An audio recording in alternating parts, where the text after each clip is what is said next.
All right, I'm here with Flynn Southam from Australia, Olympic silver and bronze medalist from the past Olympics in Paris, which is incredible.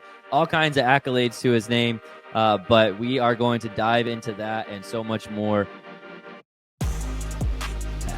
where we aim to highlight inspiring people doing amazing things in the Swim Strong family and in the greater swim community. After we start with our rapid fire questions. So Flynn, are you ready? Yes, sir. Let's go. All right, let's do it.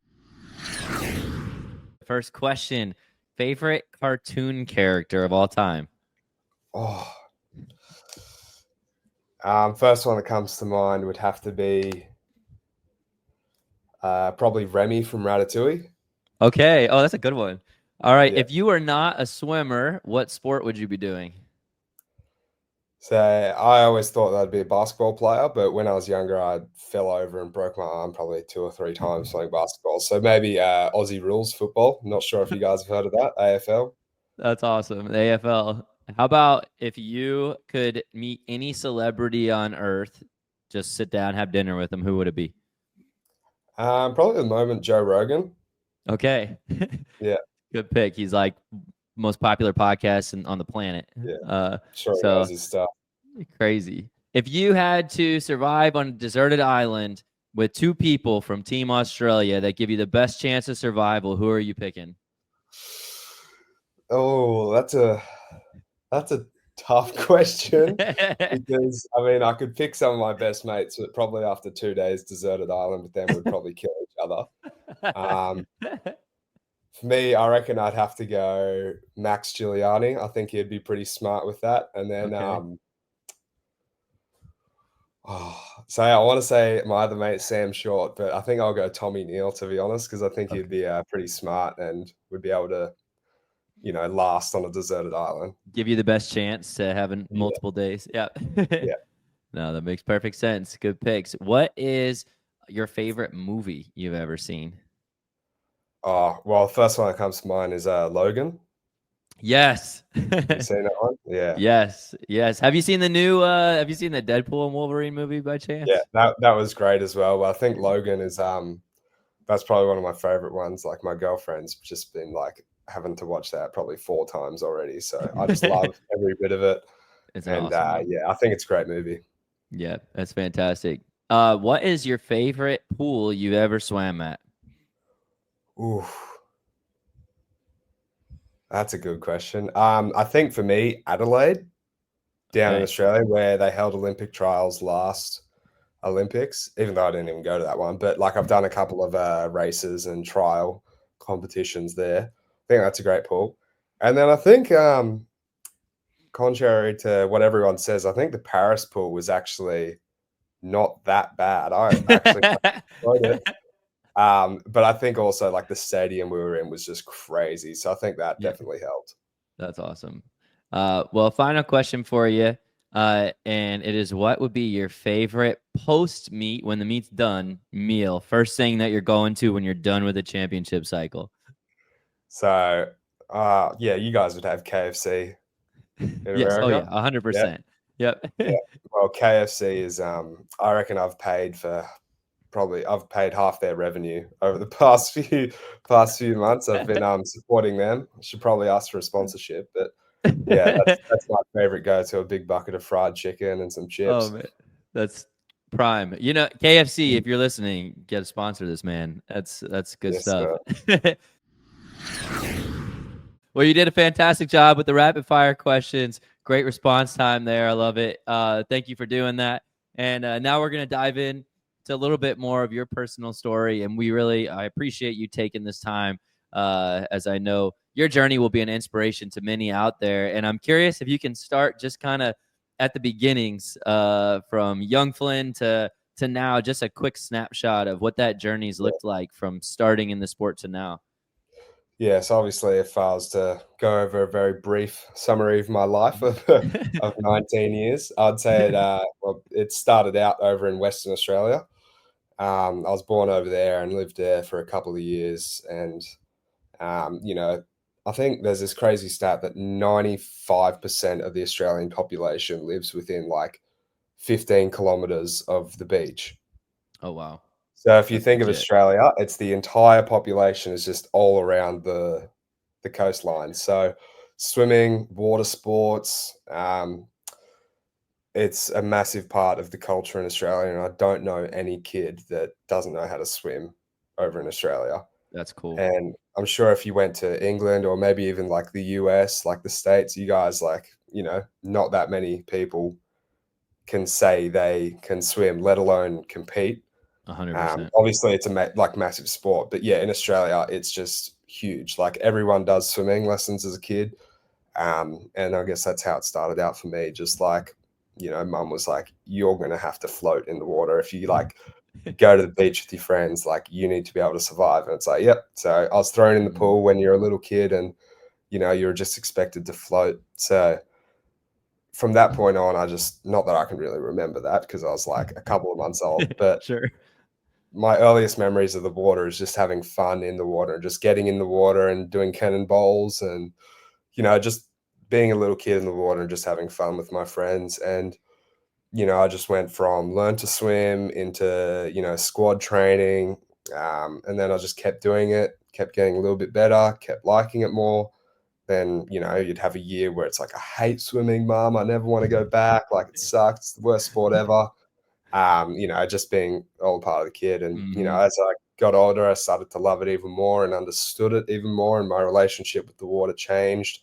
Coming into teenage years, it was more about competing. And, I'm a competitive person like every other swimmer is. And, I love the feel for the water and I love competing. And it's like you put them two together and it's swimming. So Yeah. I Yeah. think I've found my sport, definitely. Yeah. When you say that I'm sorry. I just wanted to ask a quick question about, you said your relationship with the water. What do you mean when you say that? I feel like there's some people really in tune with Yeah. genuinely loving the sport, but you mentioned a relationship with the water. What are you thinking of when you say that?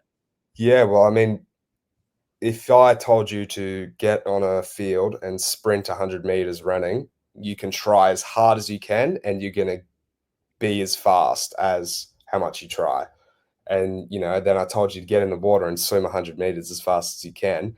And if you're grabbing and ripping the water, you're going to die. You're not going to go anywhere. And it's kind of like what I love about it is that it's cool that you need to find that flow and find that relationship with the water. Like what works best with you might not work best with someone else. And it'd be great if there was a crystal ball that you could just look into and it's like, these are the things I need to do to get better.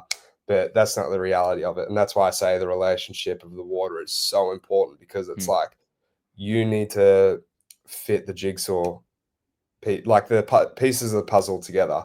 And, sometimes it's about trial and error. And yeah, but it just comes back down to how you feel in the water and how you can express, science and art. Because I think that's what swimming is. It's, performing and being a entertainer. And then there's the science and the research and all the stuff that goes together. And you put that stuff together and then you show up on race day and do the best you can. And, I think that's a real indicator of mixing the both. And I think in swimming, we get so analytical. It's like, I've gone out in the 200 free and a 24. Now my stroke rate's this, my stroke length's that. And I need to do this and like there's so many numbers. And it's super, super easy to get caught up in that. And I'm a massive overthinker. So for me, like when I see these numbers, I like get really analytical and I just want to do the mental math and control all this stuff. But sometimes I forget the art, and sometimes it's about putting all that stuff aside and just going and racing and expressing yourself in the water as best as you can. And that's the relationship with the water that I love. And That's it's cool. obviously something, it's not like it's something you have or you don't have. It's more on a scale, I think. And it's stuff that I'm still exploring myself. Yeah, no, I mean, that makes a lot of sense. I appreciate you sharing that. And I think a lot of people can relate to the overthinking piece. I feel like swimming gives you the opportunity to think more than every other sport. When you're staring at a black line for hours and hours and hours every day, every week, your mind has to go somewhere. And then when you're wanting to be great and you're super competitive, like you said you are, and many people are, you can, there's a lot of benefit and value in the science behind it. But there is also that art and that just like freeing up your mind to allow your body to do what you know it can do. And do you just going a little bit forward to where you are now and having, and we'll talk about the Olympic experience too, but just having been at the level that you're at now, what do you feel like was the most beneficial thing for you to help have that balance between the analytics, the numbers, the science, and just the art and the enjoyment of the sport, and kind of letting your body do what you know it can do with all the things that you train for? I would say, in the most simplistic way to wrap all that up, it's just passion. And for me, like, I'm going to do whatever it takes to be the best. And it's a journey, and it's not always you're just going to get better and better and better. It's like, there's ups and downs and circles and spirals down and spirals up. And I think the thing that helps you get through that is, passion, and with passion comes curiosity. And, I'm a big question. Like, I ask questions all the time to my coaches, sports psych, sports scientist, gym coach, massage therapist, everyone. I'm like, just yapping my head off, just, trying to find out as much as I can so that I can understand it a bit better. And like I said, I'm a pretty analytical mind when it comes to this stuff. And I think it's important to just keep trying and just have that resilience that, sometimes you are going to stuff up and you're going to completely forget how to swim almost. And then sometimes you're going to overswim and try too hard and cook yourself in the first 50. And then, there's all this stuff that will happen because it's sport and that's life. Nothing's, you can't take anything for granted. So I think, just being passionate and being curious, asking those questions, and having that resilience, because obviously life and sport especially will knock you down. And it's like about, being resilient and still just keep pushing each day. Yeah, no, I mean, that's a lot of wisdom there for everybody listening. 100%, being able to find the best combination of all of those things and still being able to enjoy what you're doing while trying to be the best. It's not an easy thing. And you actually mentioned something too that caught my ear in the beginning of your, like, there's times I went through where I was like, I hate this, I don't want to do it. And, when you were younger and going through different things, and I'm sure at times those things pop up at as now, like even later in your career, because you have a day that's not how you want it to go. But can you talk a little bit more about going from moments like that throughout your career to like how you weather those storms and like finding like true joy in the sport? Like what was it like when you were in that mindset versus when you were loving it? Like, can you see the difference between those two? Yeah, well, a lot of it is really reaction to the results. I mean, if you take, the average age group swimmer or the average open swimmer, anyone that swims, we all want PBs. We all want a gold medal each time. We all want exactly what we want, right? We want to achieve our goals. And two things come to mind with that is, there's no sun without rain, and basically what I mean by that is that if it was just gold medals and PBs every time you raced, it wouldn't be important. Because it's not getting a PB when you're at the Olympic Games or when you're at that level, like the top 1%, and 1% improvement is massive. That means so much more, like, than just, if I got in the pool and PB'd every time, like I'd stop swimming now because it gets boring, and it's just like, there's no real work that comes with it if you're just PBing every time. So like I said before, it's about fitting the pieces of the puzzle together, because that's where the setbacks happen. And a lot of setbacks happen on race day. Everyone can train and get through training and slog themselves at training. Like, that's great. But then when the table turns and, goes south, as they say, it's like on race day when you're at the Olympic Games and your first race you're not happy with, or, you're in the final of the relay and you're not happy with how you did that turn, and you're in a real pouty mood and you're upset, whatever your emotions may be. What I love to do is to set a timer on my phone, literally set a timer on my phone.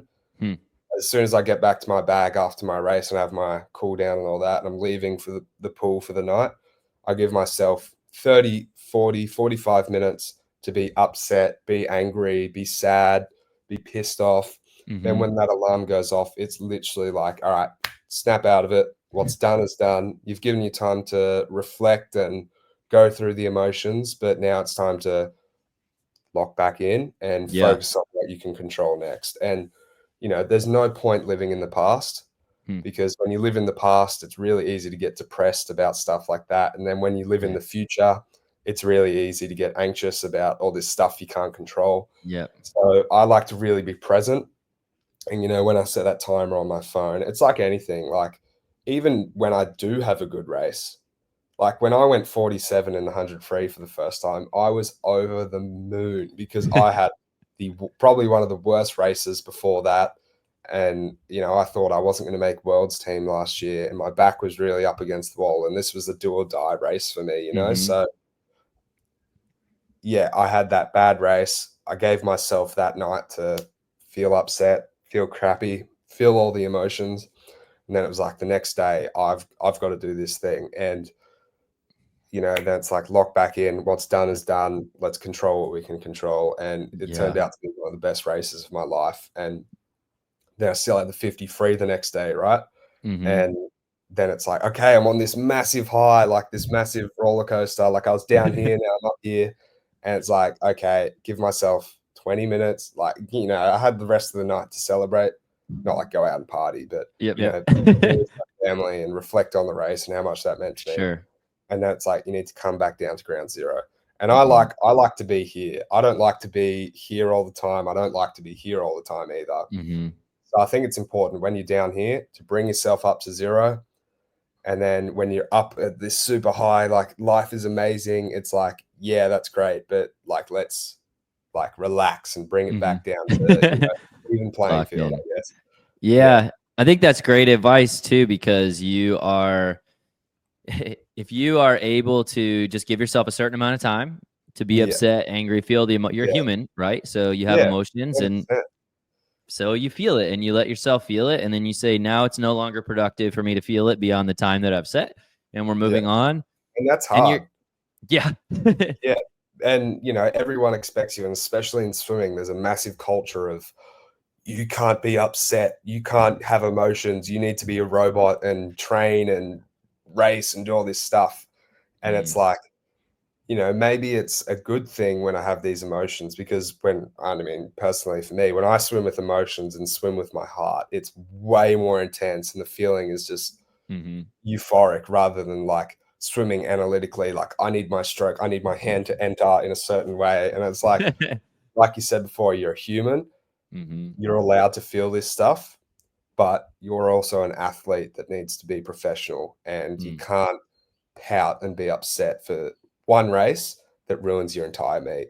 That's good. And it's the same. And it's the same with one good race. I see so many kids at state champs or nationals. They have one good race on a Monday, and then the rest of their racing is crap because they're just so happy. They forget to recover, forget to hydrate, forget to eat properly. And then it's just like, oh yeah, the job's done. And it's not. That's so good, because I feel like everybody does want to talk about the negative side of the emotions. And I think it's because people are maybe uncomfortable with negative emotions. It doesn't feel good to experience. Coaches don't want to deal, but it's like that. We are human and that's a part of life. So let's experience it. And then how do we learn from it, move on? But then the highs, there's not much time that I've noticed that people put into, like you mentioned, professionalism. I like that word. You're an athlete and there's professionalism to coming back down. Okay, let me enjoy this. Almost same thing. Set a timer. I get X amount of time to celebrate. Of course, you need to celebrate. You don't just want to overlook something you've been working hard for. But then we got more stuff to do. So like, let's bring it back down. And exactly. Kind of same. Is that the same mindset for you? Like you don't necessarily have a timer, but maybe that's what I'm saying. It's like you've got one end of the spectrum where it's like, I'm the happiest man alive. Like nothing can stop me.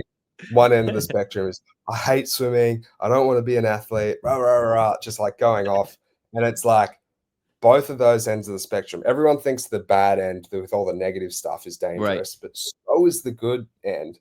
So I like to operate right in the middle where you can balance both. And like I said, not like I said, but what I was thinking straight away that comes to mind is you look at the GOAT and you look at the best performance at an Olympic Games ever, Beijing 2008, 8 gold medals.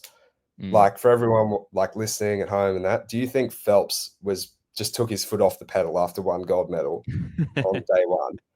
Ain't no way. He was chance. happy on the podium. He celebrated on the podium and smiled and waved to his family and that. And once he got off, it was warming down, eating, sleeping, stretching, all the stuff you need to do. And then after, he celebrated, which is completely like that just encompasses, being an athlete, being professional, and, being human, because you need to balance between being an athlete and being that robot athlete and then being a human as well, right? Yep. So I think if you just look at him and how, Thorpe and Kaylee and Ariane, like all the like goats, right? Like they, they just get it. And they get that they've got a job to do. And once the race is done and they've done all their requirements, then it's party time and it's time to be a human and go out for nice KFC lunches and stuff like that. Yep. We hope you're enjoying this week's podcast. We want to take a quick break to shout out our sponsors. Resistance bands are a must-have for dryland. Elite Athlete Power Band kits are designed to give you a cost-effective way to improve performance and reduce the risk of injury. These high-quality kits last longer and are versatile enough to provide total body workouts anywhere, anytime. The levels of resistance are ideal for progressing youth athletes without weight increases that are too large. Go to the link provided on the Swim Strong Dryland website, click on the Training tab, and search Equipment Suggestion Lists, and get your Elite Athlete Resistance Bands today. Attention all high school and club swimmers and divers. Are you ready to take your talents to the next level and dive into the collegiate scene? Look no further than ACC Recruiting, your premier destination for college swimming and diving recruitment education. At ACC Recruiting, we specialize in connecting student athletes with the perfect collegiate programs that match their skills and academic aspirations. Our experienced team will guide you through the recruitment process, providing personalized support every stroke of the way. Don't let your dreams sink. Visit ACC Recruiting today and make a splash in your future. Dive into success with ACC Recruiting, where champions are born. Visit our website now or call us at 314-518-8844. That's 314-518-8844. ACC Recruiting, your gateway to collegiate swimming and diving excellence. Yeah, there's a time for it and a place for it, the way you said it, until the job's done, like Phelps wasn't getting that first gold medal and then wasting the rest of the meet. Like there's so much more to be done, and I feel like you do have. I've noticed that even from afar, like even arranging this podcast, there was different times where like this time is gonna be much better than this time because I'm locked in right now. Like I'm doing this thing and I'm focused on like doing the job that I've set out to do and the things that I've been dreaming about. And I think a lot of people could learn from that. What does it look like for you when you lock in? So you're leading up to the Olympics. How does life change for you as you are getting like closer and closer to something like that? What types of things change in that season of life, so to speak? So this is something that I'm working on, balancing that human and athlete thing, that, spectrum, is that everyone thinks you need to be locked in 24/7, 365. And, the bigger the meet, the more you need to do to get ready for it. And I'm a perfectionist. So it's like year-long round, I'm doing everything I can to get better by 1% every single day. And that's great, but it is taxing mentally. Like it really is. And I think for me, I need to just be a bit more chill. Like in my head, it's like, okay, it's the Olympic Games. Like, yeah, let's go. Like I'm going to smash it. And like, I just started trying more and more and more and more and expected more and more and more and more. When, like I said before, sport is it's not like a math equation. It's not like 2 + 2 is 4. It's just because you put X amount of work in doesn't mean you're going to get X amount of results back. And that's not saying that, you shouldn't try hard and you just should expect results. It's just like saying you can't be 100% perfect because that's not the reality of the situation. So for me, when I go to my next Olympics and next World Champs and, the next 4-year cycle, I just want to be like, I want to work on being kinder to myself and not so like, dictator. And like, I want to be my own best friend, not my biggest critic. Hmm. So That's good. obviously you lead up to the Olympics and you kind of go a little bit hermit mode, and, you don't go out to lunch because you can get sick. You don't want to, do this event because there's, fatigues your legs for the training session next week or something like that. Sure. There's all Yeah. these little things that go in your head. And yeah, it's just about balancing, still being a person, having a life outside of the pool, but Yeah. then also being locked in. And Mm-hmm. it's different for everyone, like I know, Chalmers, I think probably up until like 4 weeks away from Olympic trials, he was still doing his tradie work, being a tradesman. Okay. Wow. And That's for impressive. me, yeah, I know. And that stuff's like, it's not easy either, but like for him, it Yeah. works, right? Mm-hmm.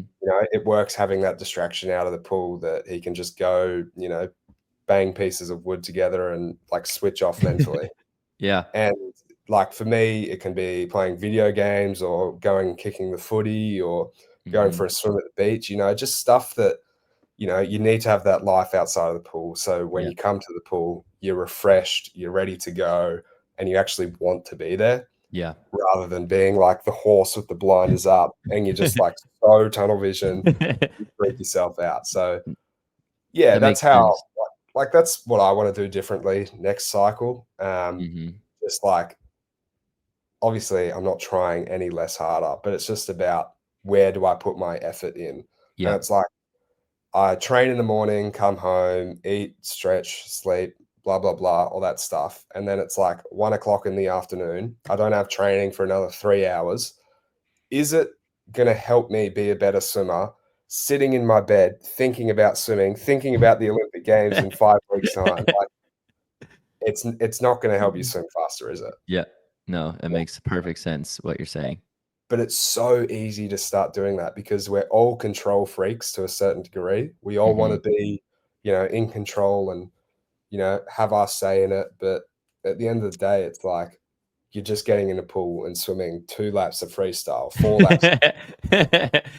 Yeah. It's I not love about, yeah, it's not about who can sit in their bed at midday and think about, oh my God, the race plan I'm going to have. Like, it's not about that. No, I really appreciate you sharing that because I do think there's a lot of people out there that is something that they do and that everybody struggles with to some degree, but certainly those swimming at a higher level or who want to swim at the highest levels, they think this is what the Flynn Southams of the world are doing. They're just 24/7 locked in. Swimming is the only thing going through their brain, and this is what they do, and everything's perfect. And I appreciate you sharing the human side of it. And also, you talk about being kinder to yourself.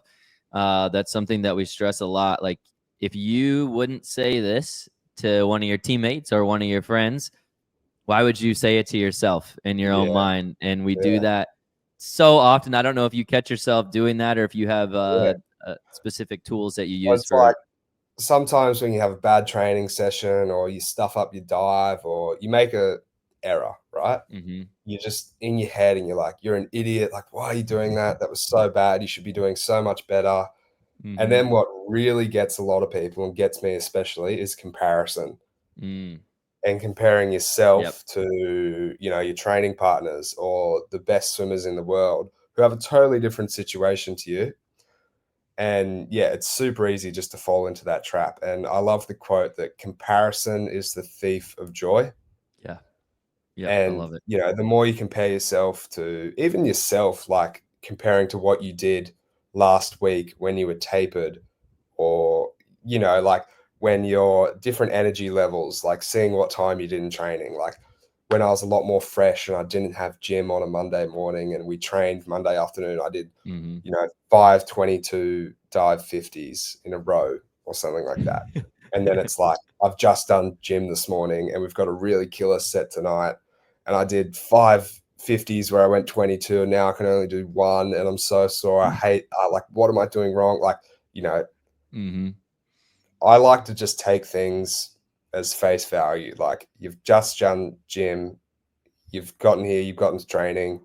That's good. You've done your best. Don't Mm-hmm. worry about the results. Like, they will come.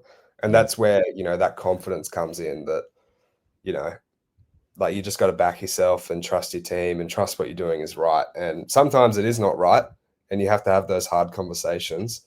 But yeah, like, it's just about having that confidence and trusting the process, like they say. Yeah, I think this is deeply insightful. This is like a whole sports psychology mindset education for everybody watching. And I do think that the best athletes in the world are putting a strong focus on this. And I really appreciate all of just your openness, sharing these things and the way you've thought through these and worked through these things at different points in your career. Because I do think that people, especially when you're putting so much time and effort into something, there's this line of who I am as a person and who I am as an athlete. And it's different. It's who a swimmer is something you do. Swimming is something you do. A swimmer is not who you are. And I feel like that's probably tough for everyone when you spend so much time doing something, you not put your whole identity in it. Is that a big part of the things that you're talking about that you've fought to like remember, like, I'm much more than just a swimmer?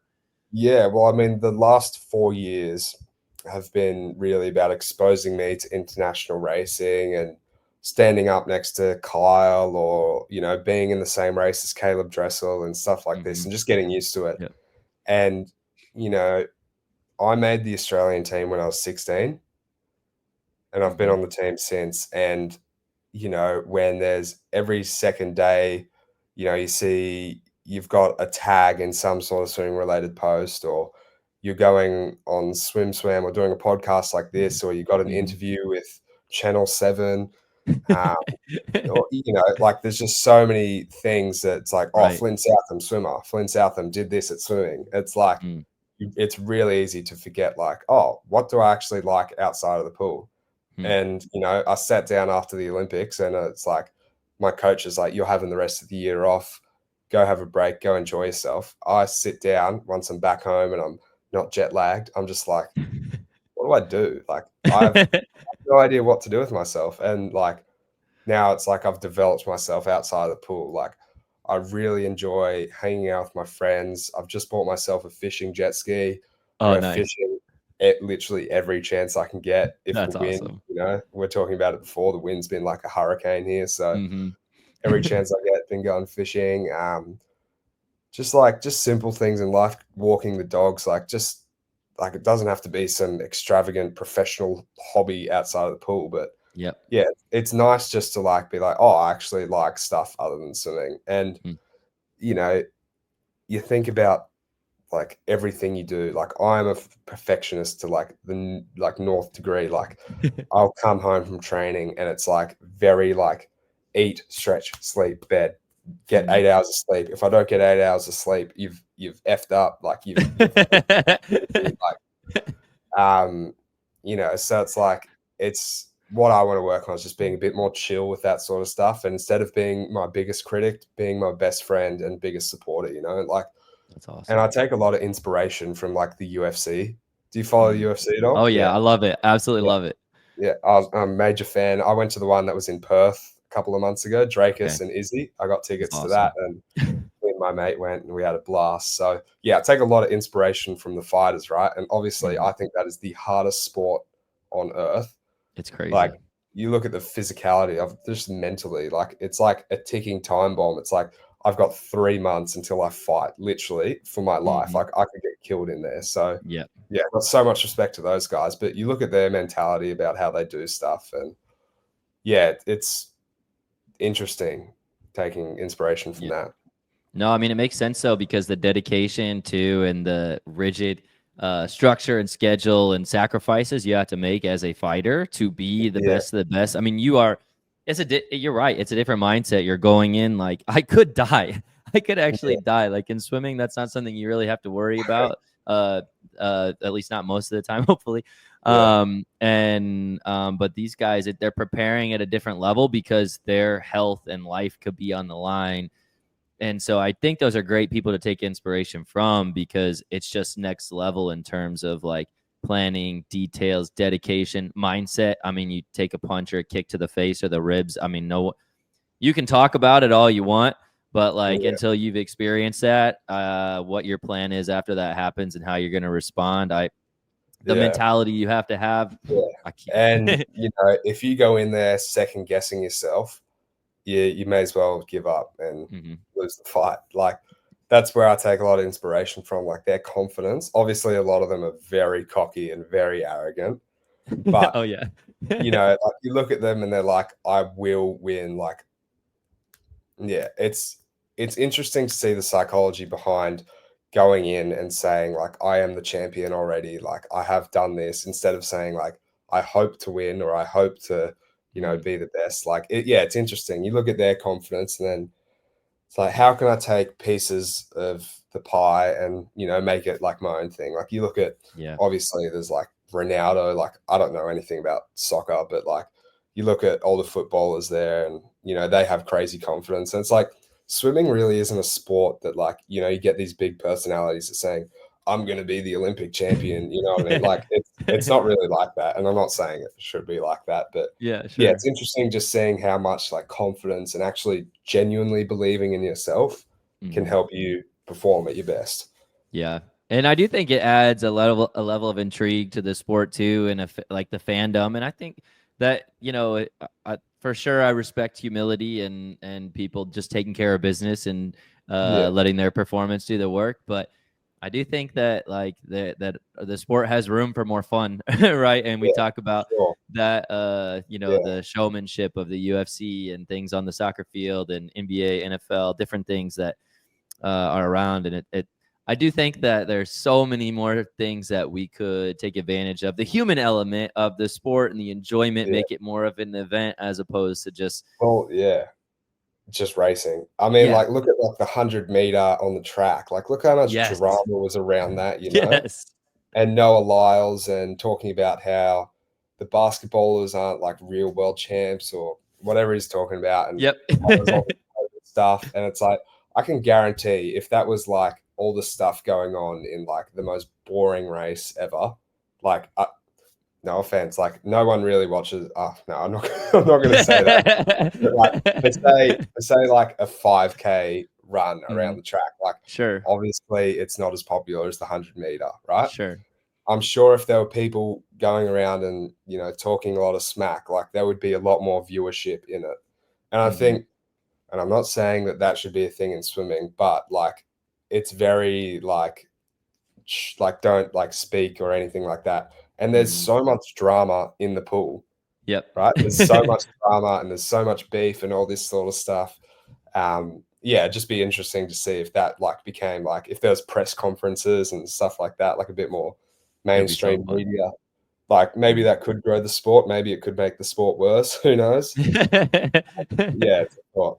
No, I love it. I love the thought. I do think that there's a lot of potential. I mean, the sport, it's a beautiful sport. Like, and there's just so many amazing people in the sport. And like yourself, like someone getting to hear who you are behind the scenes, not when you got the cap and goggles on, like what the day-to-day looks like and the mindset and just being a human and going to UFC fights and going to KFC and fighting through and other normal things that humans go through too. And in your sport and trying to be great at what you're doing.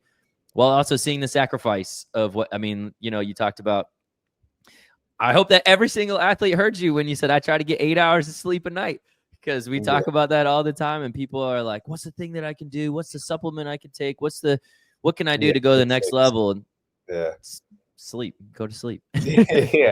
Seems easy.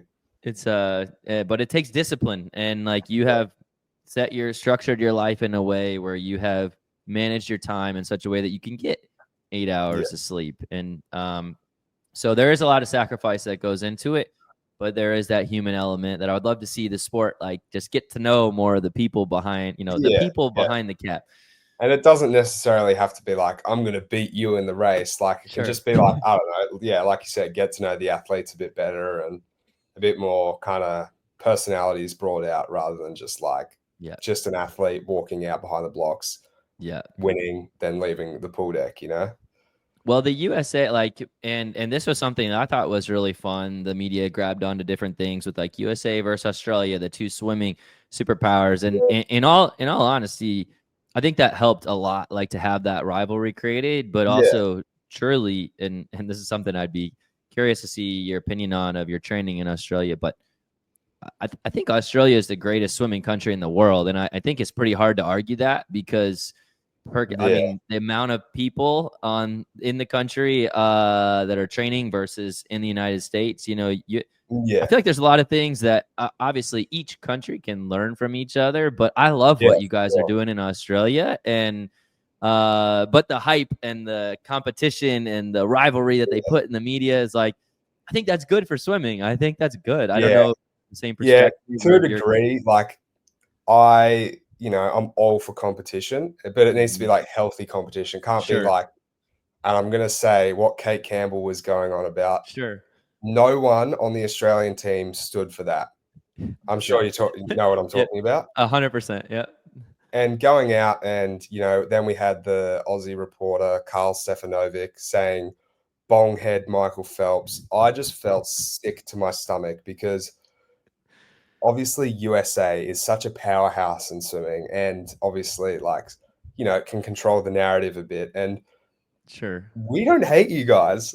Like, Yeah, that I've never felt that way. those two really felt like they were just sabotaging the entire narrative that, like, Australia just hates USA and all this stuff like that. Like, I'm all for competition. Like, let's go. Let's have a ding dong batch. But Yeah.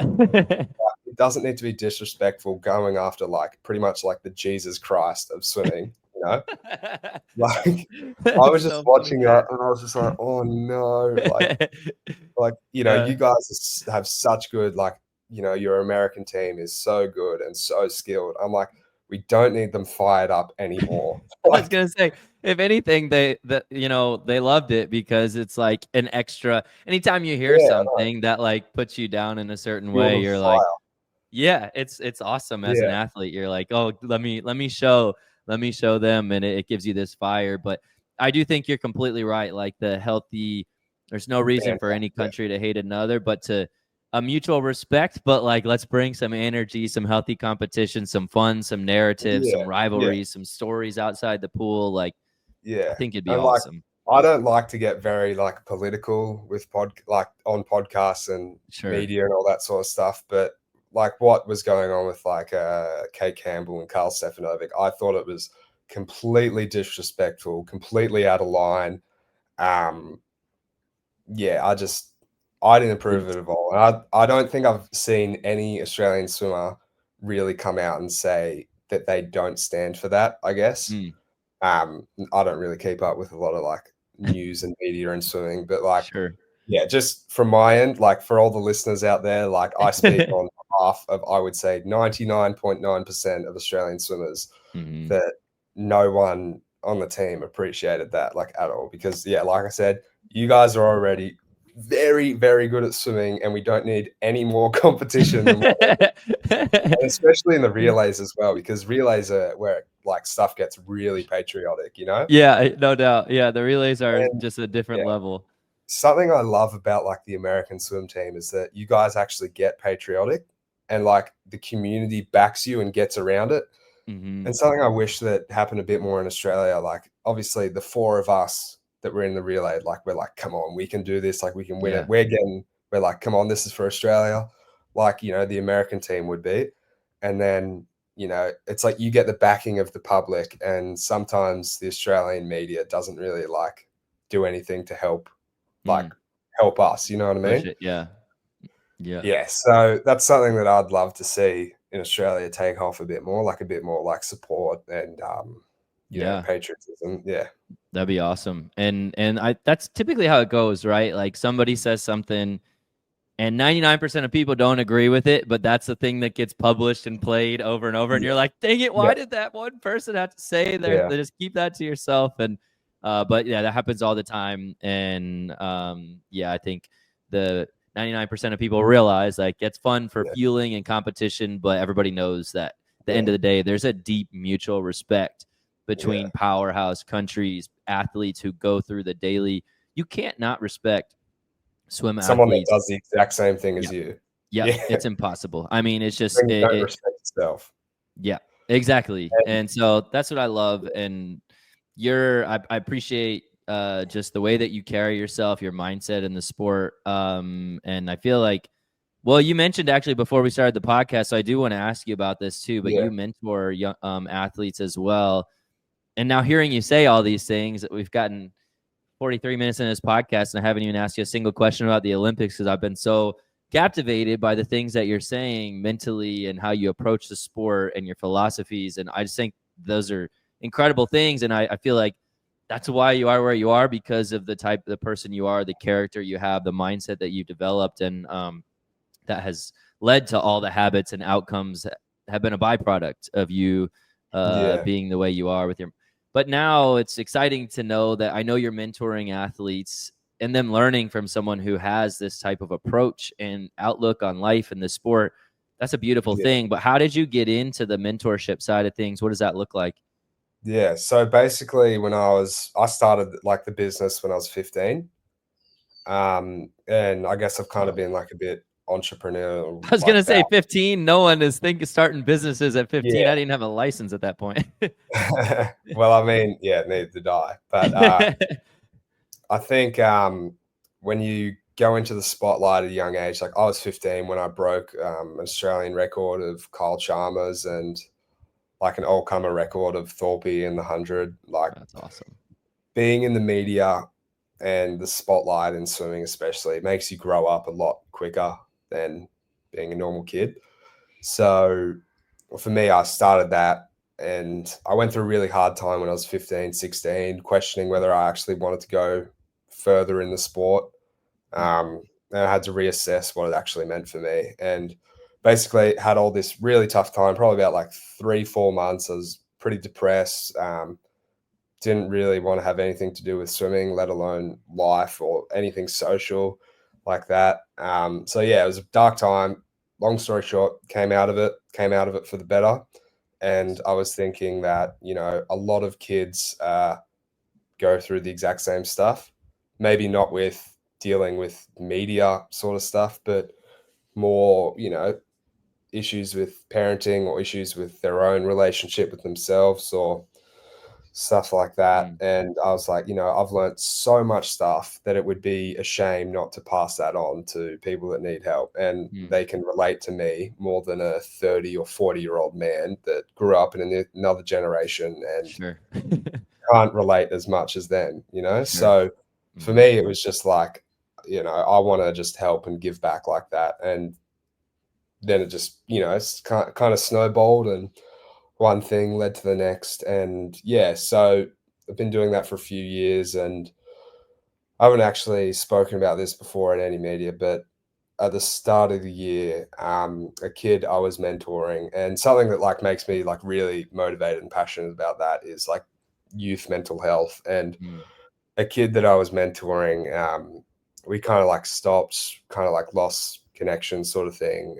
I didn't think anything of it, but turns out he committed suicide at the start of the year. And that was I'm so sorry. it was really heartbreaking, because obviously for him and his family, but like knowing me, because I've met him a few times in person, like at nationals and stuff like that. But like, it was really heartbreaking to see that, someone that had a really similar sort of hardship like me couldn't make it out the other side. So it really makes you think about, the bigger picture other than trying to go 47 seconds in the 100 freestyle. Like what kind of an impact can you make on the community? And like that's like how deep it was. It was really, kind of thought-provoking, obviously devastating, but it really makes you just kind of appreciate like how important you as an athlete can be. You need to, whether you like it or not, you are a role model. Whether you want to do good for the community with that, it's your choice, or whether you want to do bad, it's your choice. But for me personally, I try and help as many people as possible that think that they have to do that sort of stuff. The world is a better place because they do that sort of stuff. So that one's pretty close to hits home pretty hard. So it's obviously devastating, but for me, it's a majorly motivating factor, not just for swimming, but for life as helping younger kids like that. Yeah. I mean, again, condolences to the whole family, to you, to everybody involved, who knew, an incredible human. Everybody, there's just so much value and beauty to life, and it's just so sad. And I know more people go through that than we would ever care to pay attention to, because it's not comfortable to talk about, which, again, I appreciate you sharing that out loud, because it's like, man, and it can seem like on the surface everybody's got things, and exactly. You dig deeper and you're like, man, everybody's going through something, and it's different levels for everybody, but none of us are that different from one another when it comes down to it at our core, and to be able to help each other through different seasons of life that you've experienced and have gone through, that's a pretty incredible motivation. And on the other side of that too, some pretty cool to think about the amount of people you have helped in mentoring, and and that's why it like inspires me to reach out more and just be that mentor that maybe he didn't really have at that point in time. You know what I mean? No, that's incredible mindset and heart behind that, and definitely would want to encourage anybody listening to never underestimate the power of just caring about someone, asking how someone's doing, and giving back, because there's so much joy in giving back. I think sometimes people don't realize how it's more joyful, in my opinion, to be part of helping other people's lives than it is to be like living your own best life. 100%. You've experienced that yourself? I'd say that's, at the end of the day, like, you can do your own stuff and have your own perfect little life, but it's not as, like you said, fulfilling as being there for other people and your friends and your family. Like, it doesn't mean you have to be everyone's psychologist in the world, but it is really important just to, check in on your friends and family and just try and make the earth a little bit better. Yeah. I mean, and what you said, just being a friend. We're not asking, nobody's saying become a psychologist for somebody, like you mentioned. It's just like, just care, just be someone's friend, be a mentor, help them through something you've been through. And then on the other side, I do want to mention, just on this subject, for anybody who is going through anything, never come to a point where you feel like no one out there cares, or you can't ask someone for help, because I think it can feel so lonely in situations like that. And I guarantee you there's somebody who cares. I guarantee you there's somebody who would go to the ends of the earth to help you see your value and how much you mean to so many people. So never let yourself get to a spot where you're alone, or it's hard to speak up. It's hard to do. It's easier said than done. But yeah, I really appreciate that. And all the work that you're doing with the youth, all the things that you're doing to inspire this generation, the next generation. And I'm sure many people, even in generations that have been before you, I'm sure you're inspiring people there too. And I do want to switch subjects just to finish up here. I know we're going long, so I'll wrap it up here. But I very much enjoyed this conversation and appreciate your time a lot. Last thing I want to just ask you about, and it can be as brief as you want, but just your personal, looking back now, you've gone through an Olympic experience. You have multiple medals to your name. I'm sure there's, knowing the mindset you said of being a perfectionist and being competitive and wanting to be great while balancing that, I'm sure there's some major goals you have in the next cycle and things that you're thinking about. Probably never really satisfied. And but I'm just curious, looking back on the Olympic experience, what's like just a couple of things you'll take away from it that were like your favorite memories, moments that you'll never forget, that you're like, anytime I think of Paris, this is what I'm going to think of. And obviously you swam wicked fast, and from the whole Swim Strong community, we congratulate you, man. It's so fun watching greatness happen, because there's so much that goes into it that we'll never, ever fully know. Only you will know that. So congrats on all the success. But what are those moments that you'll pull away from the Olympics that there's no way I'll ever forget this? Yeah, well, I've actually got a photo up on my wall just there. I would flip my camera around, but my room's a little bit messy right now. Like it's me standing up on the podium, like with some of my very best mates, like, and it's not necessarily about the, the medal you get around your neck. It's about, like, standing on the world stage with like some of your very best mates is like one of the greatest like achievements of my life, more than just a medal, you know. Like I'm pretty sure my medals are in my bathroom at the moment under the sink. Like obviously it's an Olympic like medal. I've got 2 of them. Super happy about that. But I'm probably equally, if not more happy about like the memories I made with my mates. So that's something that I can take away from Paris, and no one can take that away from me. Mm-hmm. You know, even if I, you know, got my apartment broken into and a robber took my medals, like they can't take away the memories and like the photos and all that stuff I've got with my mates. So that's pretty special. And then moving forward for me, what I want to achieve is to be standing on the podium without people next to me.